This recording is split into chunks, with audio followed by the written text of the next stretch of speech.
This video is sponsored by EduQuest. EduQuest offers skill-based courses in digital marketing, stock market, coding and more. EduQuestல live classes Tamil and English ரெண்டுத்துலையுமே இருக்குது. With சர்டிஃபிகேட்டோட provide பண்ணுறாங்க. Don't miss the opportunity. The struggle to find courses that truly speak your language, it's finally over. Welcome to EduQuest, where learning is made just for you. At EduQuest, we bring you a wide range of online courses, from career-building programs to skill-boosting masterclasses, all in your regional language. Because we believe language should never be a barrier to success. Our courses are tailor-made after understanding what today's learners really need. So why wait?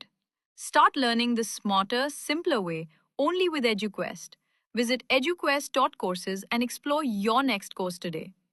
And hey, don't miss out on our exciting offers and promotions.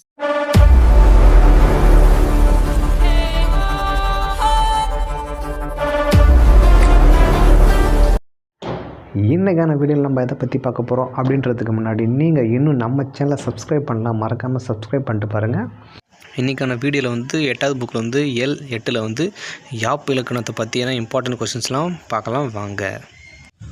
பாவலர்கள் தம் உள்ளத்தில் தோன்றும் உயர்ந்த கருத்துக்களை பாடல்களாக படைக்கின்றனர். குறிப்பிட்ட வடிவத்தில் இலக்கணத்திற்கு உட்பட்டு எழுதப்படும் கவிதைகளை மரபு கவிதைகள் என்பர். இலக்கண கட்டுப்பாடுகளின்றி கருத்துக்கு மட்டும் முதன்மை கொடுத்து எழுதப்படும் கவிதைகளை புதுக்கவிதைகள் என்பர். மரபு கவிதைகள் எழுதுவதற்கான இலக்கணம் யாப்பு இலக்கணம் எனப்படும். யாப்பு இலக்கத்தின்படி செயலுக்கு உரிய உறுப்புகள் 6. அவை எழுத்து, அசை, சீர், தலை, அடி, தொடை என்பவனாகும். எழுத்து யாப்பு இலக்கத்தின்படி எழுத்து வந்து 3 வகையாக பிரிக்கலாம். அவை வந்து குறில், நெடில், ஒற்று. குறில் வந்து உயிர்குறில், உயிர் மெய்க்குறில் என்று பிரிக்கலாம். நெடில் வந்து உயிர் நெடில், உயிர் மெய் நெடில் என்றும் பிரிக்கலாம். ஒற்று வந்து மெய் எழுத்து, ஆழ்ந்த எழுத்து என பிரிக்கலாம். அசை எழுத்துக்கள் ஒன்றோ சிலவோ சேர்ந்து அமைவது அசை. அது நேரசை, நிறையசை என இருவகைப்படும். குறில் அல்லது நெடில் எழுத்து தனித்து வந்தாலும் ஒற்றுடன் சேர்ந்து வந்தாலும் நேரசையாகும். எடுத்துக்காட்டு வந்து நா, நம், நா, நாம். 2 குறில் எழுத்துக்கள் அல்லது குறில் நெடில் எழுத்துக்கள் இணைந்து வந்தாலும் அவற்றுடன் ஒற்றெழுத்து சேர்ந்து வந்தாலும் நிறையசையாகும். எடுத்துக்காட்டு வந்து கட, கடல், கடா, கடாம். சீர் ஓர் அசையோ ஒன்றுக்கு மேற்பட்ட அசைகளோ சேர்ந்து அமைவது சீர். சீர்களை ஓர் அசைச்சீர், ஈரசைச்சீர், மூவசைச்சீர், 4 அசைச்சீர் என 4 வகைப்படும். தலை சீர்கள் ஒன்றோடு ஒன்று பொருந்துவதை தலை என்பர். முதல் சீரின் இறுதியிலும் வரும் சீரின் முதலிலும் உள்ள அசைகள் எவ்வகை அசைகள் என்பதன் அடிப்படையில் தலை 7 வகைப்படும். அடி 2 அல்லது 2க்கு மேற்பட்ட சீர்களை கொண்டு அமைவது அடி ஆகும். அடி வந்து 5 வகைப்படும். தொடை செய்யுளில் ஓசை இன்பம் பொருள் இன்பமும் தோன்றும் வகையில் சீர்களுக்கு இடையிலோ அடிகளுக்கு இடையிலோ அமையும் ஒற்றுமையே தொடை ஆகும். தொடை வந்து 8 வகைப்படும். முதன்மையான தொடைகள் வருமாறு: முதல் எழுத்து ஒன்றி வர தொடுப்பது மோனை, 2ஆம் எழுத்து ஒன்றி வர தொடுப்பது எதுகை, இறுதி எழுத்து அல்லது இறுதி ஓசை ஒன்று வர தொடுப்பது இயல்பு. ஒரு பாடலில் இறுதிச்சீர் அல்லது அடியின் இறுதி பகுதி அடுத்து பாடலின் முதல் சீர் அல்லது அடியின் முதலில் வருமாறு பாடப்படுவது அந்தாதி தொடை எனப்படும். பா வகைகள்.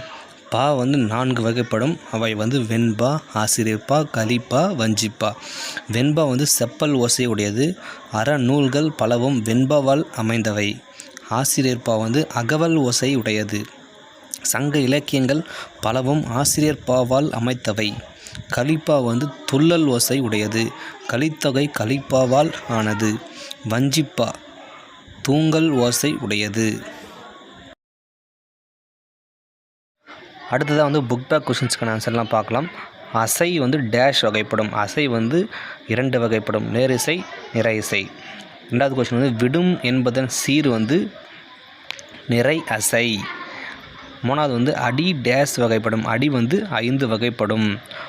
4வது முதல் எழுத்து ஒன்றி வர தொடுப்பது வந்து மோனை.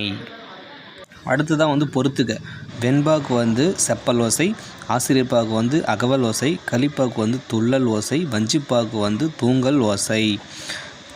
நெக்ஸ்ட் வீடியோவில் 9th இம்பார்ட்டன்ட் கொஸ்டின் பார்க்கலாம். நன்றி.